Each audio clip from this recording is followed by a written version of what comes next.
അനാലിസിസിൻ്റെ ഒരു സിമ്പിൾ പ്രോബ്ലമാണ്. Mesh അനാലിസിൻ്റെ simple problem ഇതാണ്: find the mesh current equation in the circuit shown in figure and determine the current. അപ്പോൾ തന്നിരിക്കുന്ന mesh സർക്യൂട്ടിൽ നിന്ന് മെഷ് ഇക്വേഷൻ എഴുതുക, അതുപോലെ തന്നെ അതിൻ്റെ അൺനോൺ കറൻറ്റും കണ്ടുപിടിക്കാനാണ്. അങ്ങനെ തന്നിരിക്കുന്ന പ്രോബ്ലത്തിൽ നമ്മൾ ഫസ്റ്റ് ചെയ്യേണ്ടത്, ഇങ്ങനെ പ്രോബ്ലം തന്നിട്ടുണ്ടെങ്കിൽ ചെയ്യേണ്ടത് ആദ്യം തന്നെ അതിൻ്റെ മെഷ് കറൻറ്റ് അൺനോൺ കറൻറ്റിനെ മാർക്ക് ചെയ്യുക എന്നുള്ളത്. അത് ക്ലോക്ക് വൈസിലോ ആൻറ്റി ക്ലോക്ക് വൈസിലോ നമുക്ക് മാർക്ക് ചെയ്യാം. ഞാനിവിടെ ക്ലോക്ക് വൈസിലാണ് മാർക്ക് ചെയ്യുന്നത്. ഇത് I1, ഇത് I2. ഓക്കെ, അപ്പോൾ ഇനി നമുക്ക് ഇതിങ്ങനെ മെഷ് ഇക്വേഷൻ എഴുതാൻ നമുക്ക് നോക്കാം. ഇത് മെഷ് 1, ഫസ്റ്റ് മെഷ് 1, ഇത് മെഷ് 2. ഓക്കെ, മെഷ് ഇക്വേഷൻ എഴുതുന്നതിനേക്കാൾ മുമ്പായിട്ട് മറ്റൊരു കാര്യം കൂടെ നമ്മൾ ചെയ്യണം. ഇതിലെ പൊളാരിറ്റി മാർക്ക് ചെയ്യുക എന്നുള്ളത്. ഈ എലമെൻറ്റിൻ്റെ പൊളാരിറ്റി കറണ്ട് ഡയറക്ഷൻ അനുസരിച്ച് മാർക്ക് ചെയ്യുക. കറണ്ട് ഡയറക്ഷൻ അനുസരിച്ച് ഇത് ഹയർ പൊട്ടൻഷ്യൽ, ഇത് ലോവർ പൊട്ടൻഷ്യൽ, ഇത് higher potential, lower potential. So നമുക്ക് മെഷ് 1 ഇക്വേഷൻ എഴുതാം. മെഷ് 1 എഴുതുമ്പോൾ ഇത് വോൾട്ടേജ് സോഴ്സ് ഏതെങ്കിലും ഉണ്ടെന്ന് നോക്കുക. അതാദ്യം നമ്മൾ എഴുതുക. അതുള്ളത് 10 ആണ്. 10 is a rising potential, so positive. Next ഇതിലുള്ള വോൾട്ടേജ് ഡ്രോപ്പ് എഴുതുമ്പോൾ വോൾട്ടേജ് ഡ്രോപ്പ് എന്ന് പറഞ്ഞാൽ V is equal to IR. So 5 into I1. അത് പൊട്ടൻഷ്യൽ പോസിറ്റീവ് ടു നെഗറ്റീവ് ആണ്. as a falling potential, so minus 5 I1. Next ഇതിലൂടെയുള്ളതാണ് നമ്മൾ ഇതിലെ voltage ഡ്രോപ്പാണ് കണ്ടുപിടിക്കുന്നത്. ഇതിലെ വോൾട്ടേജ് ഡ്രോപ്പ് എന്ന് പറയുന്നത് ഇത് രണ്ട് കറണ്ടും ഇതിലൂടെ ഫ്ലോ ചെയ്യുന്നുണ്ട്. അത് വെച്ചിട്ട് വേണം നമുക്ക് എഴുതാനായിട്ട്. അപ്പോൾ നോക്കുമ്പോഴേക്കും ഈ ഒരു കൺസിഡർ മെഷ് 1, അതായത് കറണ്ട് I1നെ കൺസിഡർ ചെയ്യുമ്പോഴേക്കും എന്താ പറയുക, 2 I1 positive to negative falling potential. Okay, next ഇതിൽ വരുമ്പോഴേക്കും ഇതിനെ കൺസിഡർ മെഷ് 1 I2, ഇതിലൂടെ ഫ്ലോ ചെയ്യുന്ന കറണ്ട് I2 എന്ന് പറഞ്ഞാൽ negative to positive, rising potential plus 2 I2 equal to 0. നമുക്കൊന്നും സൈനൊക്കെ ആഡ് ചെയ്യാം. Next minus 5 I1 minus 2 I2 minus 7 I1 plus 2 I2 is equal to 0. 10നെ ഈ സൈഡിലിടാം, ബാക്കി I1 I2 ടൈംസിനെ ഇപ്പുറത്തേക്ക് കൊണ്ടുവരാം. അപ്പോൾ 7 I1 നെഗറ്റീവ് ഇങ്ങോട്ട് വന്ന് പോസിറ്റീവായി, മൈനസ് 2 I2, ഇത് ഇക്വേഷൻ നമ്പർ 1. ഓക്കെ, ഇനി നമുക്ക് മെഷ് 2 ഇക്വേഷൻ എഴുതാം. മെഷ് 2 ഇക്വേഷൻ എഴുതണമെങ്കിലും പഴയ പോലെ തന്നെ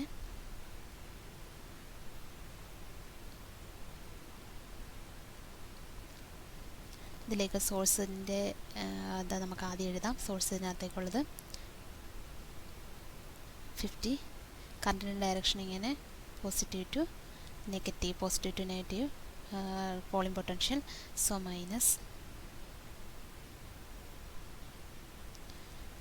ഇനി ഇതിൻ്റെ പൊളാരിറ്റി നമുക്ക് മാർക്ക് ചെയ്ത് കൊടുക്കാം. ഇത് സെയിം അല്ല, ഇത് കൺസിഡർ ചെയ്തത് I1നെ ബേസ് ചെയ്തിട്ടുള്ള പൊളാരിറ്റിയാണ് ഇവിടെ എഴുതുന്നത്. ഇനി I2നെ ബേസ് ചെയ്ത് പൊളാരിറ്റി എഴുതുമ്പോൾ പോസിറ്റീവ് നെഗറ്റീവ് പോസിറ്റീവ് നെഗറ്റീവ്. നമുക്ക് വാല്യൂസ് വോൾട്ടേജ് ഡ്രോപ്പ് എഴുതാം. വോൾട്ടേജ് ഡ്രോപ്പ് എന്ന് പറയുന്നത് ഇതിലൂടെയുള്ളത് ബേസിക് ഓംസ് ലോ വെച്ചിട്ട് എഴുതുമ്പോഴേക്കും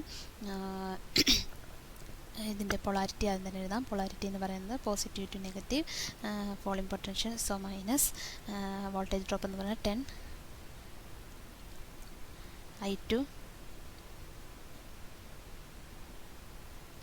ഇനി അടുത്ത ഇത് എഴുതാം. ഇതിൻ്റെത് I2നെ ബേസ് ചെയ്യുമ്പോൾ പോസിറ്റീവ് ടു നെഗറ്റീവ്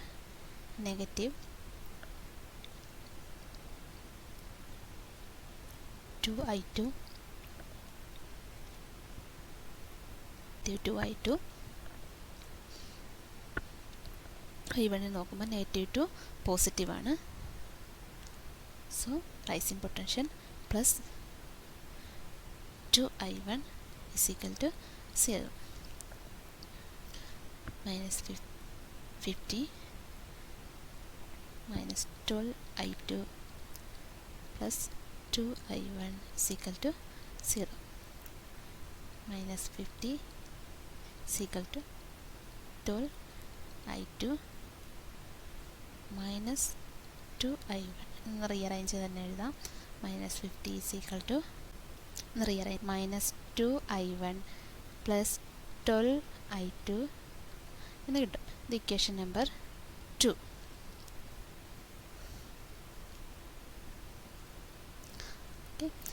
എങ്കിൽ നമുക്ക് ഈ ഇക്വേഷനെ ഒന്ന് വേണമെങ്കിൽ ഒന്നും കൂടി ചെറുതാക്കി വാല്യൂസ് 15-നെയൊക്കെ ഒന്ന് ചെറുതാക്കണമെങ്കിൽ ഇതിനെ നമുക്ക് മൈനസിനെയൊക്കെ ഒന്ന് റിമൂവ് ചെയ്യണമെങ്കിൽ എനിക്കിത് -2 കൊണ്ട് നമുക്കിതിനെ ഒന്ന് ഡിവൈഡ് ചെയ്യാം.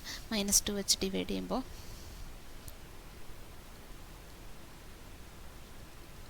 -2 വെച്ച് ഡിവൈഡ് ചെയ്യുമ്പോൾ 25 ഈക്വൽ ടു i1 -6i2. അങ്ങനെ ഇക്വേഷൻ നമ്പർ 2 നമുക്കിതാണെന്ന് പറയാം. Equation number 2.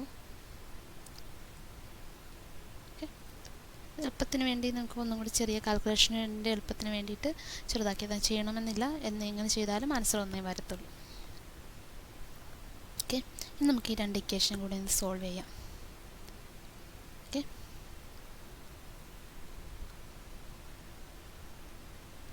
Solve equation 1 and equation 2 എഴുതുമ്പോൾ 7i1 minus 2i2 is equal to 10. ഇത് equation number 1. equation number 2 i1 minus 6i2 is equal to 25. equation number 2. Okay, അപ്പോൾ ഈ തന്നിരിക്കുന്ന ഇങ്ങനെ equation നമുക്ക് എടുത്തിട്ടുണ്ടെങ്കിൽ അതിന് ഓരോ ടൈം i1 i2 കണ്ടുപിടിക്കാനാണല്ലോ നമ്മളിത് സോൾവ് ചെയ്യുകയെന്ന് പറയുന്നത്. അപ്പോൾ i1 i2 കണ്ടുപിടിക്കണമെങ്കിൽ ഏതെങ്കിലും ഒരു ടൈം ഇതിനകത്തുനിന്ന് 0 ആയി പോകണം. ഏതെങ്കിലും ഒരു ടൈമിന് 0 ആക്കാനായിട്ട് നമുക്ക് ഒരേ കോയിഫിഷ്യൻ്റ് ഉള്ള ഒരു ടൈമുകളും ഇല്ല. അതുകൊണ്ട് നമുക്ക് അതിൽ നിന്നൊന്നിനെയും 0 ആക്കാൻ പറ്റത്തില്ല. അപ്പം അതിനു വേണ്ടി നമുക്ക് എന്ത് ചെയ്യാൻ പറ്റുമെന്ന് നോക്കാം. അതിനായിട്ട് നമുക്ക് ഒന്നാമത്തെ ഇക്വേഷനെ 3 കൊണ്ട് മൾട്ടിപ്ലൈ ചെയ്യുകയാണെങ്കിൽ നമുക്ക് ഈ ഒരു ടൈം 6 ആയിട്ട് വന്നു കഴിഞ്ഞാൽ നമുക്ക് അതിനെ മൈനസ് ചെയ്ത് കഴിഞ്ഞാൽ ഈ i2 0 ആയി പോകും. നമുക്ക് അത് ചെയ്ത് നോക്കാം. Okay, 3 into equation 1. ഓക്കെ, അപ്പോൾ ഇതിന് 3 ചെയ്യുമ്പോഴേക്കും 21i1 minus 6i2 is equal to 30. Okay, ഇതാണ് നമ്മുടെ ന്യൂ ഇക്വേഷൻ. പഴയ സെക്കൻഡ് ഇക്വേഷൻ അതേപോലെ തന്നെ എഴുതാം. i1 minus 6i2 is equal to 25. Okay, ഇനി നമുക്ക് ഈ പറയുന്ന ഇക്വേഷൻ ഇപ്പോൾ പുതുതായി കിട്ടിയ ഇക്വേഷനും ഈ കിട്ടിയ ഇക്വേഷനും തമ്മിൽ മൈനസ് ചെയ്യാം. ഓക്കെ, വേണമെങ്കിൽ ഇക്വേഷൻ നമ്പർ എ എന്ന് പറയാം. ഇത് second equation. Okay, equation A minus equation 2. Okay, നമുക്ക് എന്ത് കിട്ടുമെന്ന് നോക്കാം. ഇതിൽ 21i1 നിന്ന് i1 മൈനസ് ചെയ്ത് കഴിഞ്ഞാൽ നമുക്ക് 20i1 പിന്നെ 6i2 -6i2 വരുമ്പോഴേക്കും സൈൻ ചേഞ്ച് വരും. സോ അത് 0 ആയി പോവും. Is equal to 30 - 25 is equal to 5. അതുപോലെ തന്നെ i1 is equal to 5/20 equal to 1/4. നമുക്ക് 0.25 ആംപിയർ എന്ന് കിട്ടും. ഓക്കെ, നെക്സ്റ്റ് ഇനി നമുക്ക് ഇപ്പോൾ കിട്ടിയത് നമുക്ക് എന്താണ് i1ൻ്റെ വാല്യൂ ആണ് കിട്ടിയത്. ഈ i1ൻ്റെ വാല്യൂ ഫസ്റ്റ് ഇക്വേഷനിൽ സബ്സ്റ്റിറ്റ്യൂട്ട് ചെയ്ത് കഴിഞ്ഞാൽ നമുക്ക് എന്ത് കിട്ടും? ഈ പറയുന്ന i2 കിട്ടും. അപ്പോൾ എന്ത് ചെയ്യാം, i1 ഫസ്റ്റ് ഇക്വേഷനിൽ തന്നെ കൊടുക്കണമെന്നില്ല കേട്ടോ, ഏതിൽ വേണമെങ്കിലും കൊടുക്കാം. ഒന്നിൽ സെക്കൻഡിൽ സബ്സ്റ്റിറ്റ്യൂട്ട് ചെയ്യാം, സെക്കൻഡിലാണ് എളുപ്പമെങ്കിൽ സെക്കൻഡിൽ സബ്സ്റ്റിറ്റ്യൂട്ട് ചെയ്യാം, ഏതിൽ വേണമെങ്കിലും നമുക്ക് സബ്സ്റ്റിറ്റ്യൂട്ട് ചെയ്യാം. ഓക്കെ, അപ്പോൾ ഞാൻ ഫസ്റ്റിലാണ് സബ്സ്റ്റിറ്റ്യൂട്ട് ചെയ്യുന്നത്.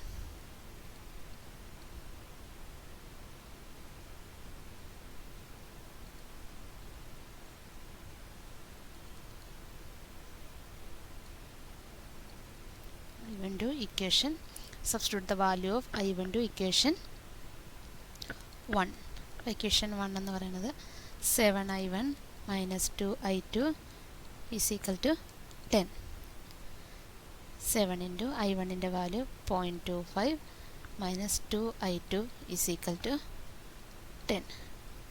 ഓക്കെ, അപ്പോൾ നമുക്ക് answer 1.75 minus 2i2 is equal to 10 minus 2 I2 is equal to 10 minus 1.75. Okay, അപ്പോൾ 10 മൈനസ് 1.75 എന്ന് പറയുന്നത് 8.25. ഓക്കെ, അങ്ങനെയെങ്കിൽ നമുക്കിതിനകത്തുനിന്ന് I2 കണ്ടുപിടിക്കാം. therefore I2 is equal to 8.25 divided by minus 2 is equal to minus 4.125 കിട്ടും. ഓക്കെ, 25 ആംപിയർ എന്ന് കിട്ടും. ഓക്കെ, അപ്പോൾ നമുക്ക് രണ്ട് വാല്യൂസും കിട്ടിയല്ലേ. ഏതൊക്കെയാണ്? I1 കിട്ടി, I2 കിട്ടി. നമ്മളോട് തന്നിരിക്കുന്ന ക്വസ്റ്റ്യനിലും I1ൻ്റെ I2ൻ്റെയും വാല്യൂ കണ്ടുപിടിക്കാനാണ് പറഞ്ഞത്. I1ൻ്റെ value I1 is equal to 0.25 ആംപിയറും and I2 is equal to minus 4.125 ആംപിയറുമാണ്.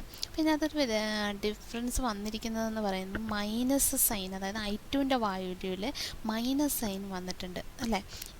എന്നാൽ I1ൽ മൈനസ് സൈൻ ഒന്നുമില്ല, I2ൻ്റെ വാല്യൂവിൽ മൈനസ് സൈൻ വന്നിട്ടുണ്ട്. അത് മീൻ ചെയ്യുന്നത് നമ്മൾ എടുത്തിരിക്കുന്ന കറൻറ്റിൻ്റെ ഡയറക്ഷൻ ഓപ്പോസിറ്റാണ് എന്നാണ്. അതായത് ആക്ച്വൽ കറൻറ്റിൻ്റെ ഡയറക്ഷനിലല്ല നമ്മൾ എടുത്തിരിക്കുന്ന I1 കറക്റ്റാണ്, I2 ആക്ച്വൽ ഡയറക്ഷനിലല്ല എടുത്തിരിക്കുന്നത്.